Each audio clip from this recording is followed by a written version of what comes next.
Hi YouTube, Tim Eckert here. In this video, we're going to factor a perfect square trinomial. So first off, we have to figure out, do we have a perfect square trinomial? Let's look at problem 1. We have 4x squared plus 12xy plus 9y squared. So we first want to look at the first and the last term. And 4x squared could be written as 2x squared. 9y squared could be written as 3y squared. So if both of these are perfect squares, we're off to a good start. If they're not perfect squares, then we don't have a perfect square trinomial. But we also have to check this middle term. If I multiply 2x times 3y and double it, will I get the middle term? So 2x times 3y, let's write that up here, 2x times 3y is going to be 6xy. And then if we double that, we get 12xy. So that does check out. So we do have a perfect square trinomial. So when we factor this, there is a way to write it. We can just write it as 2x plus 3y squared. And we factored it. Now let's just check this on the side here using the Punnett square here. So let's check that this works out. So we have 2x plus 3y times 2x plus 3y. So 2x times 2x is 4x squared. That gives us our first term, so that's good. 2x times 3y is 6xy. 2x times 3y is 6xy. So now we've got 6xy plus 6xy, which gives us, I already have a check here, but gives us a 12xy. And now let's do 3y times 3y, which gives us 9y squared. So yeah, this checks out. So you always want to check your work. But yeah, if you have the first term being a perfect square, the last term being a perfect square, and then the middle term is the square root of the first term times the square root of the second term and doubled, then you have a perfect square trinomial. And you can just take the square root of the first term and the square root of the last term and then square it. Hopefully that makes sense. Let's take a look at a few more problems and let you try them. What I would recommend is you pause the video, try them out, and then watch me do it and see if you get the same result. So this next one here, we are factoring 9x squared minus 6x plus 1. So let's check first, is this a perfect square trinomial? So 9x squared could be written as 3x squared. That's good. That's a good start.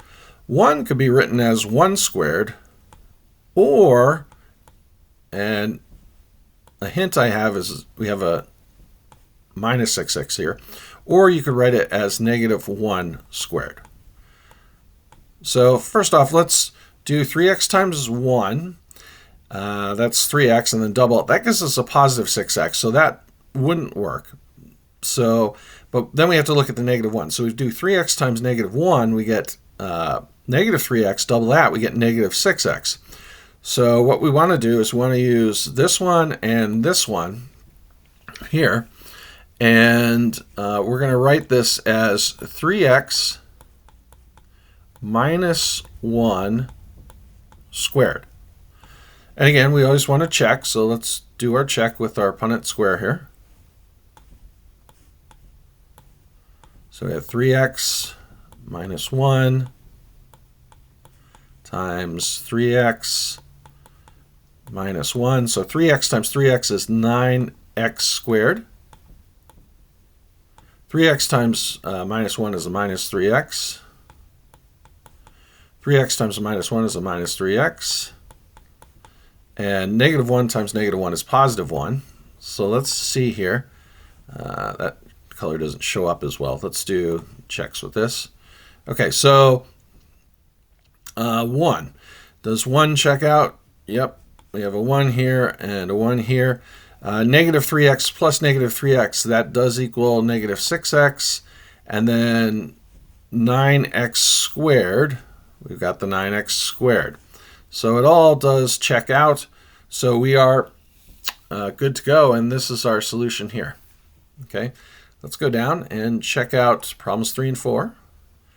All right, so this one we're factoring x squared minus 2xy plus y squared. So the first term I can write as x squared. The last term I can write as y squared, but remember we have a minus 2xy here. So I also want to know, can I write it as negative y squared and get plus y squared at the end? And the answer is yes.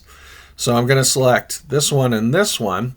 If I multiply x times negative y, I get negative xy, and double it, I get negative 2xy. So I know this is a perfect square. So I'm going to write this as x minus y squared. I'll leave this one for you to check using Punnett square if you want. And let's move to problem 4. So problem 4 is a little different, looks a little different. We have 4x to the 6th power plus 16x cubed y squared plus 16y to the 4th power. So let's check, is this a perfect square trinomial? Well, we could take the square root of 4x to the 6th power, which would be 2x cubed. So we could have 2x cubed and square that. Let me fix that up a little bit.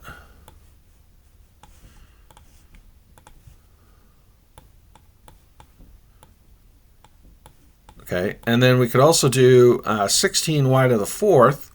Take the square root of that. That's going to be 4y squared. If we square that, we get 16y to the 4th. Well, if I do 2x cubed, so 2x cubed times 4y squared, I get 8 x cubed y squared, and if I double that, I do get my 16x cubed y squared. So this is a perfect square trinomial. So we're going to take the 2x cubed and the 4y squared and write our factored form as 2x cubed plus 4y squared, and we're going to square that. And that's our solution for this last one. Hopefully this video was helpful to you. If it was, please like and subscribe. Also, I'll leave links to my Teacher Pay Teacher stuff in the description if you want to support the channel in that way, as well as links to my website. I hope to see you in the next video. Have a great day. Bye.